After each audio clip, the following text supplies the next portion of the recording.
எல்லாருக்கும் வணக்கம். நம்ம என்ன பார்த்துட்ருக்கோம்னா குரூப் 4க்கு தேவையான பகுதிகள் அப்படின்னு சொல்லிட்டு ஒரு சாப்டர் பார்த்துருக்கோம்.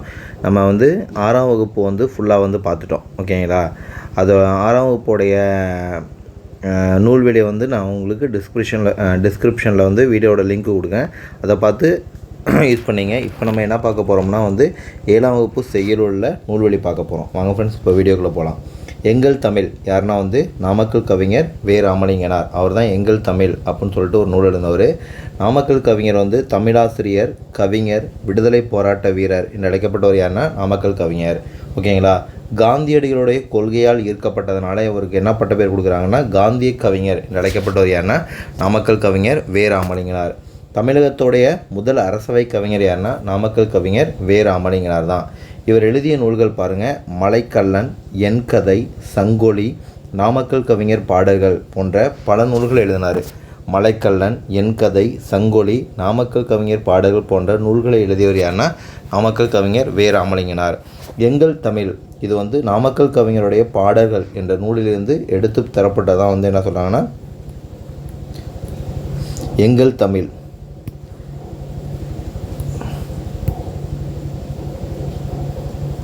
எங்கள் தமிழ் நாமக்கல் கவிஞர் பாடல்கள் என்ற பாடலிருந்து எடுக்கப்பட்டது தான் என்னென்னா நம்ம எங்கள் தமிழ் யாருன்னா நாமக்கல் கவிஞர் வே. ராமலிங்கனார் அப்படின்னு நம்ம சொல்கிறோம். ஓகேங்களா? அடுத்து என்னென்னா தமிழ்மொழி மரபு யாருன்னா நம்ம தொல்காப்பியம். தொல்காப்பியர். ஓகேங்களா? தொல்காப்பியத்தின் ஆசிரியர் யாருன்னா தொல்காப்பியத்தின் ஆசிரியர் யாருன்னா தொல்காப்பியர். தமிழில் நமக்கு கிடைத்துள்ள மிக பழமையான இலக்கண நூல். எதுனா நம்ம தொல்காப்பியம்தான். தொல்காப்பியத்தில் மொத்தம் 3 அதிகாரங்கள் கொண்டுள்ளது அப்படிங்கிறாங்க. அது எழுத்ததிகாரம், எழுத்து சொல் பொருள் என 3 அதிகாரங்களை கொண்டுள்ளதான் நம்ம தொல்காப்பியம் அப்படிங்கிறாங்க. ஒவ்வொரு அதிகாரமும் 9 இயல்களை கொண்டுள்ளது. அப்போ மொத்தம் எத்தனை இயல்கள் இருக்குது அப்படின்னு கேட்பாங்க. மொத்தம் 27 இயல்கள் இருக்குது. தொல்காப்பியத்தில் மொத்தம் 27 இயல்கள் இருக்குது. இப்பாடல் பொருளதிகாரத்தில் உள்ள மரபில் உள்ள பாடலாகும் அப்படின்னு சொல்கிறாங்க. தமிழ்மொழி மரபு தொல்காப்பியர். ஓகேங்களா? தொல்காப்பியத்தின் ஆசிரியர் தொல்காப்பியர். தமிழில் நமக்கு கிடைத்துள்ள மிக பழமையான இலக்கண நூல் தொல்காப்பியம்.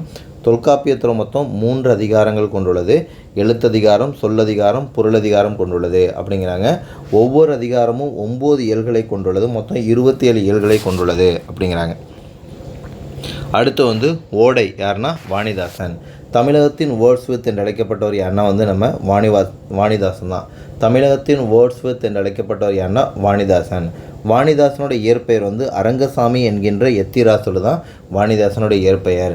வாணிதாசன் பாரதிதாசனுடைய மாணவர் யாருன்னா வாணிதாசன் யாருன்னா பாரதிதாசனுடைய மாணவர் அப்படிங்கிறாங்க. நம்ம வாணிதாசன் தமிழ், தெலுங்கு, ஆங்கிலம், பிரெஞ்சு ஆகிய மொழிகளில் வல்லமை பெற்றவர் யாருன்னா நம்ம வாணிதாசன் அப்படிங்கிறாங்க. வாணிதாசனுடைய சிறப்பு பெயர்கள் கவிஞரேறு, பாவலர் மணி, தமிழகத்தின் வேர்ட்ஸ்வித் என்று அழைக்கப்பட்டவர் யாருன்னா வாணிதாசன். வாணிதாசனுக்கு பிரெஞ்சு அரசு என்ன பண்ணாங்கன்னா செவ்வாலிய விருது கொடுத்தாங்க. வாணிதாசனுக்கு பிரெஞ்சு அரசு என்ன பண்ணாங்கன்னா செவ்வாலிய விருது கொடுத்தாங்க அப்படிங்கிறாங்க. வாணிதாசன் எழுதிய நூல்கள் தமிழச்சி, கொடிமுல்லை, தொடுவானம், எழிலோவியம், குழந்தை இலக்கியம் போன்ற நூல்களை எழுதியவர் யாருன்னா நம்ம வாணிதாசன் அப்படிங்கிறாங்க. இந்த ஓடை என்னும் பாடல் தொடுவானம் என்னும் நூலில் இடம்பெற்றுள்ளது அப்படிங்கிறாங்க. தமிழகத்தின் வேர்ட்ஸ்வித் என்று அழைக்கப்பட்டவர் யாருன்னா வாணிதாசனுடைய இயற்பெயர் அரங்கசாமி என்கின்ற எத்திராசலு. வாணிதாசனுடைய பாரதிதாசனுடைய மாணவர். தமிழ், தெலுங்கு, ஆங்கிலம், பிரெஞ்சு ஆகிய மொழிகளில் புலமை பெற்றவர் யாருன்னா வாணிதாசனுடைய சிறப்பு பெயர் கவிஞரேறு, பாவலர் மணி அப்படிங்கிறாங்க. வாணிதாசனுக்கு பிரெஞ்சு அரசு செவ்வாலிய விருது கொடுத்துருக்காங்க. வாணிதாசன் எழுதிய நூல்கள் தமிழச்சி, கொடிமுல்லை, தொடுவானம், எழிலோவியம், குழந்தை இலக்கியம். ஓடை என்னும் பாடல் தொடுவானம் என்னும் நூலில் இடம்பெற்றுள்ளது. அடுத்து காடு யாருன்னா சுரதாவோட இயற்பெயர் என்னென்னா ராசகோபாலன். அவர் தான் சுரதாவுடைய இயற்பெயர். பாரதிதாசன் மீது மிகுந்த பற்று கொண்டவர் யாருன்னா சுரதா. ஓகேங்களா? பாரதிதாசனுடைய இயற்பெயர் சுப்புரத்தினம். எனவே தனது பெயரை சுப்புரத்தின தாசன் என்று மாற்றிக்கொண்டவர் யாருன்னா சுரதா. ஓமைகளை பயன்படுத்தி கவிதை எழுதுவதில் வல்லவர் என்பதனால சுரதாவுக்கு என்னென்னா ஓமை கவிஞர் அப்படின்னு சொல்லிட்டு ஒரு பட்ட பெயர் கொடுக்குறாங்க. ஓகேங்களா? சுரதா எழுதிய நூல்கள் அமுதும் தேனும், தேன்மலை, துறைமுகம் போன்ற நூல்களை எழுதியவங்க யாருன்னா நம்ம சுரதா எழுதிய நூல்கள் அமுதும் தேனும், தேன்மலை, துறைமுகம். காடு வந்து கிளிக்கண்ணி என்னும் பாவகையை சார்ந்தது தான் காடு அப்படிங்கிறாங்க. கிளியின் மொழியை போன்று இனிய சொற்களை பேசும் பெண்ணை நோக்கி கூறுவதாக இனிய சந்தத்தில் பாடப்படும் இசைப்பாடல் தான் கிளிக்கண்ணி அப்படிங்கிறாங்க. ஓகேங்களா. சுரதாவோட இயற்பெயர் வந்து என்னென்னா ராசகோபாலன். பாரதிதாசன் மீது மிகுந்த பற்று கொண்டவர். ஓகேங்களா. அதனால் சுப்பரத்தின தாசன் என்று அழைக்கப்பட்டவர் யாருன்னா சுரதா. ஓமை கவிஞர் என்று அழைக்கப்பட்டவங்க யாருன்னா சுரதா எழுதிய நூல்கள் அமுதும் தேனும், தேன்மலை, துறைமுகம். காடு வந்து கிளிக்கண்ணி என்னும் பாவகையை சார்ந்தது. கிளியின் மொழியை போன்று இனிய சொற்களை பேசும் பெண்ணை நோக்கி கூறுவதாக இனிய சந்தத்தில் பாடப்படும் இசைப்பாடல் தான் கிளிக்கண்ணி அப்படிங்கிறாங்க. அடுத்து வந்து திருக்குறள். திருவள்ளுவர் அணுவை துளைத்து ஏழ்கடலை புகட்டி குறுக தெரித்த குறள் என திருக்குறளின் பெருமையை கூறியவர் யாருன்னா ஔவையார். திருவள்ளுவர் 2000 ஆண்டுகளுக்கு முற்பட்டவர் யாருன்னா திருவள்ளுவரோட சிறப்பு பெயர் வந்து முதற்பாவலர், பொய்யியல் புலவர், சென்னா போதார் என்று அழைக்கப்பட்டவர் யாருன்னா திருவள்ளுவர் அப்படிங்கிறாங்க. தமிழ் நூல்களில் திரு என்னும் அடைமொழியுடன் வருகின்ற முதல் நூல் வந்து திருக்குறள். இது வந்து போன குரூப் 2 கொஸ்டின். தமிழ் நூல்களில் திரு என்னும் அடைமொழியுடன் வருகின்ற முதல் நூல் வந்து திருக்குறள் அப்படிங்கிறாங்க. திருக்குறள் வந்து 3 பால்கள் இருக்குது. அறத்துப்பால், பொருட்பால், இன்பத்துப்பால் என்னும் 3 பால்களை கொண்டுள்ளது திருக்குறள் அப்படிங்கிறாங்க. அறத்துப்பாலில் வந்து 38 அதிகாரங்கள், பொருட்பாலில் 70 அதிகாரங்கள், இன்பத்துப்பாலில் 25 அதிகாரங்கள். மொத்த அதிகாரங்கள் எண்ணிக்கை 133. அதிகாரத்துக்கு 10 குறட்பாக்கள் இருக்குது. மொத்தம் 1330 குறட்பாக்களை கொண்டுள்ளது திருக்குறள். திருவள்ளுவருடைய திருக்குறளோட வேறு பெயர்கள் வந்து முப்பால், தெய்வநூல், பொய்யாமொழி என்று அழைக்கப்பட்ட நூல் வந்து என்னென்னா நம்ம திருக்குறள் அப்படிங்கிறாங்க. ஓகேங்களா. அதுக்கப்புறம் கலங்கரை விளக்கம். ஓகேங்களா. கலங்கரை விளக்கம்னா பெரும்பனாற்றுப்படையை தான் கலங்கரை விளக்கம்னு சொல்கிறாங்க. பெரும்பனாற்றுப்படையின் ஆசிரியர் வந்து யாருன்னா கடியலூர் உருத்திரங்கண்ணனார். ஓகேங்களா. கடியலூர் உருத்திரங்கண்ணனார் வந்து ஒரு சங்ககால புலவர். ஓகேங்களா. கடியலூர் உருத்திரங்கண்ணனார் எங்கே பிறக்கிறாங்கன்னா கடியலூர் என்னும் ஊரில் பிறக்கிறாங்க அப்படிங்கிறாங்க. கடியலூர் உருத்திரங்கண்ணனார் வந்து என்னென்னா 10 பாட்டில் பெரும்பனாற்றுப்படை, பட்டினப்பாலை ஆகிய நூல்களை எழுதியவர் யாருன்னா ஆகிய நூல்களை இயற்றியவர் யாருன்னா வந்து கடியலூர் உருத்திரங்கண்ணனார். பெரும்பனாற்றுப்படை, பட்டினப்பாலை ஆகிய நூல்களை எழுதியவர் யாருன்னா வந்து கடியலூர் உருத்திரங்கண்ணனார் அப்படிங்கிறாங்க. பெரும்பனாற்றுப்படையுடைய பாட்டுடை தலைவன் யாருன்னா தொண்டைமான் இளந்திரையன் தான் பெரும்பனாற்றுடைய பாட்டுடை தலைவர். ஆற்றுப்படை இலக்கியம்னா என்னென்னா வள்ளல் ஒருவரிடம் பரிசு பெற்று திரும்பும் புலவர்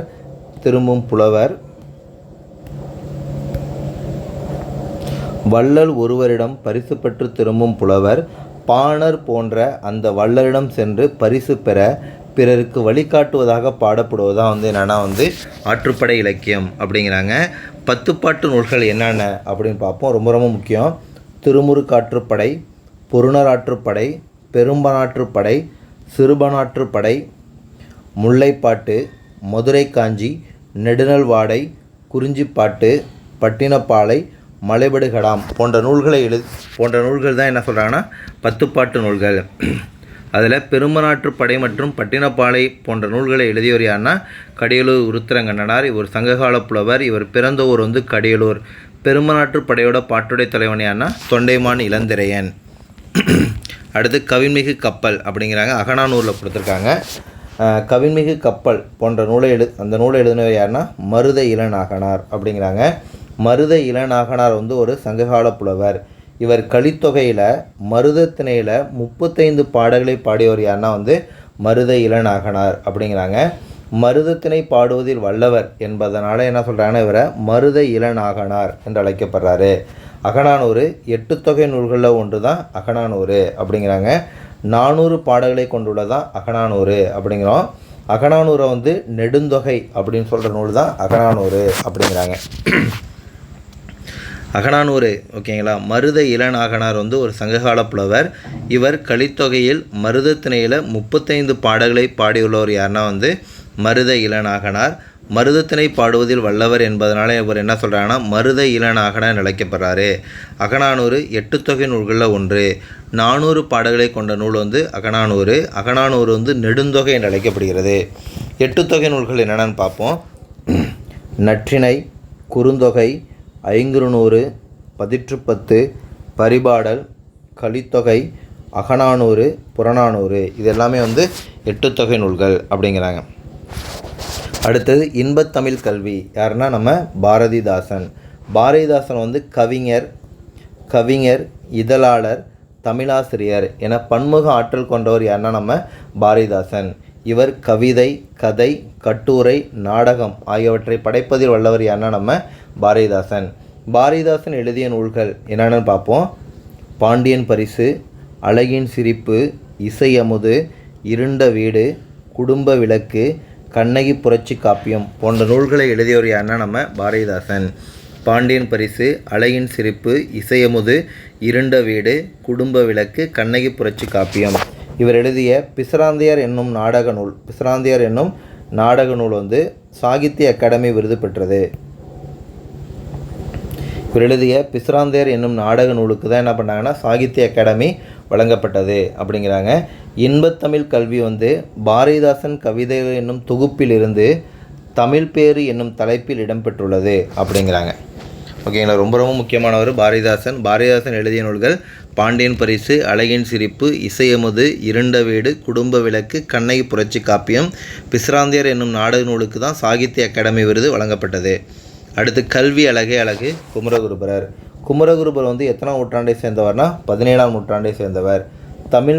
தமிழுக்கு பெருமை சேர்க்கும் பல சிற்றிலக்கியங்களை படைத்தவர் யாருன்னா குமரகுருபர் எழுதிய நூல்கள் கந்தர் கலிவெண்பா, கைலை கலம்பகம், சகலகலாவள்ளி மாலை, மீனாட்சி அம்மை பிள்ளைத்தமிழ், முத்துக்குமாரசாமி பிள்ளைத்தமிழ் போன்ற நூல்களை எழுதியவர் யாருன்னா குமரகுருபரர். கந்தர் கலிவெண்பா, கைலை கலம்பகம், சகலகலாவள்ளி மாலை, மீனாட்சி அம்மை பிள்ளைத்தமிழ், முத்துக்குமாரசாமி பிள்ளைத்தமிழ் அப்படிங்கிறாங்க. நீதிநெறி விளக்கம் வந்து மக்களின் வாழ்வுக்கு தேவையான நீதிகளை சுட்டுவதால் இவை நீதிநெறி விளக்கம் என்று அழைக்கப்பட்டது அப்படிங்கிறாங்க. நீதிநெறி விளக்கத்தில் கடவுள் வாழ்த்து உட்பட மொத்தம் எத்தனை செயல் இருக்குன்னா 102 செயல்களை கொண்டுள்ளது அப்படிங்கிறாங்க.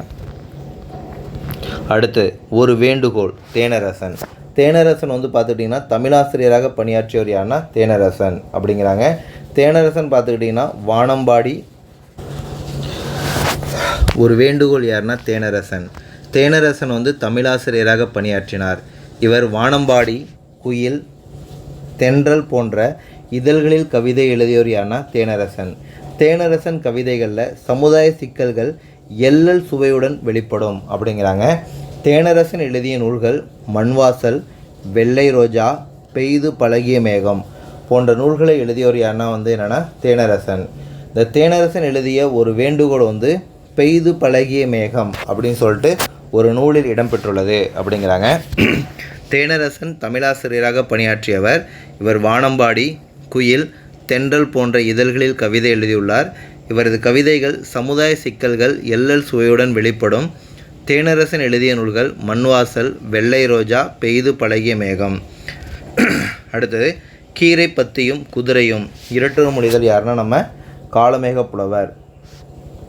காளமேக புலவருடைய இயற்பெயர் வந்து வரதன் அப்படிங்கிறாங்க. மேகம் மழை பொழிவது போல கவிதைகளை விரைந்து பாடியதால் இவர் காளமேக புலவர் என்று அழைக்கப்படுகின்றார். காளமேக புலவர் எழுதிய நூல்கள் திருவானைக்கா உலா, சரஸ்வதி மாலை, பரபிரம்ம விளக்கம், சித்திர மடல் போன்ற நூல்களை எழுதியுள்ளவர் யாருன்னா வந்து நம்ம காளமேக புலவர். திருவானைக்கா உலா, சரஸ்வதி மாலை, பரபிரம்ம விளக்கம், சித்திர மடல். இவரது பாடல்கள் தனிப்பாடல் திரட்டு என்னும் நூலில் இடம்பெற்றுள்ளது அப்படிங்கிறாங்க. மேகம் மழை பொழிவது போல கவிதைகளை விரைந்து பாடியதால் இவர் காளமேக புலவர் என்று அழைக்கப்படுகின்றார். இவர் எழுதிய நூல்கள் திருவானைக்கா உலா, சரஸ்வதி மாலை, பரபிரம்ம விளக்கம், சித்திரமடல். விருந்தோம்பல் ஓகேங்களா. பழமொழி 400 தான் யார் நம்ம முன்றூரை அரையனார் அப்படிங்கிறாங்க. பழமொழி 400 என்ற நூலின் ஆசிரியர் வந்து என்னென்னா முன்றூரை அரையனார் அப்படிங்கிறாங்க. இவரோட நூற்றாண்டு முன்றூரை அரையனார் நூற்றாண்டு வந்து கிபி 4ஆம் நூற்றாண்டு அப்படிங்கிறாங்க. பழமொழி 400 நூலின் கடவுள் வாழ்த்து மூலமாக இவர் சமண சமயத்தை சார்ந்தவர் என அறிய முடிகிறது அப்படிங்கிறாங்க. பழமொழி 400 15 கீழ்கணக்கு நூல்களை ஒன்று பழமொழி 400 பாடல்களை கொண்டுள்ளது பழமொழி 400. ஒவ்வொரு பாடலிலும் ஒரு பழமொழி இடம்பெற்றுள்ளது அப்படிங்கிறாங்க. அடுத்தது வயலும் வாழ்வும் கிவா ஜெகநாதன் நாட்டுப்புற பாடல்கள். நாட்டுப்புறங்களில் உழைக்கும் மக்கள் தங்கள் களைப்பு தெரியாமல் இருப்பதற்காக பாடப்படும் பாடலே நாட்டுப்புற பாடல் என்று அழைக்கப்படுகிறது. நாட்டுப்புற பாடல்கள் வாய்மொழி இலக்கியம் என்று வழங்குவர். பல்வேறு தொழில்கள் குறித்து நாட்டுப்புற பாடல்களை மலையருவி என்னும் நூலில் தொகுத்தவரையான கி.வா. ஜெகநாதன் அப்படிங்கிறாங்க. இந்நூல் உழவு தொழில் பற்றிய பாடல் ஒன்று இங்கு தரப்பட்டுள்ளது அப்படிங்கிறாங்க. நாட்டுப்புறங்களில் உழைக்கும் மக்கள் தங்கள் களைப்பு தெரியாமல் இருப்பதற்காக பாடப்படும் பாடல் தான் நாட்டுப்புற பாடல் அப்படிங்கிறாங்க. நாட்டுப்புற பாடலை என்ன சொல்கிறாங்கன்னா வாய்மொழி இலக்கியம் அப்படிங்கிறாங்க. இந்த நாட்டுப்புற பாடல்களை மலையருவி அப்படின்னு சொல்லிட்டு ஒரு நூலாக தொகுத்தவரையான கி.வா. ஜெகநாதன். புலி தங்கிய குகை காவற்பெண்டு ஓகேங்களா, புறநானூரில் ஒரு இது. காவற்பெண்டு ஒரு சங்ககால பெண்பார் புலவர்களில் ஒருவர் தான் காவற்பெண்டு அப்படிங்கிறாங்க. காவற்பெண்டு சோழ மன்னன் கோப்பெரும் நற்கிள்ளியின் செவிலி தாயாக விளங்கியவர் யாருன்னா காவற்பெண்டு அப்படிங்கிறாங்க. சங்ககால மக்களின் வீரத்தை கரும்பொருளாக கொண்டு பாடலை எழுதியவர் யாருன்னா காவற்பெண்டு. இவர் பாடிய ஒரே ஒரு பாடல் புறநானூற்றில் இடம்பெற்றுள்ளது. புறநானூறு 8 தொகை நூல்களில் ஒன்று. பண்டைய கால தமிழ் மக்களின் வாழ்க்கை முறை, நாகரிகம், பண்பாடு, வீரம் ஆகியவற்றை வெளிப்படுத்தும் நூல் புறநானூறு அப்படிங்கிறாங்க.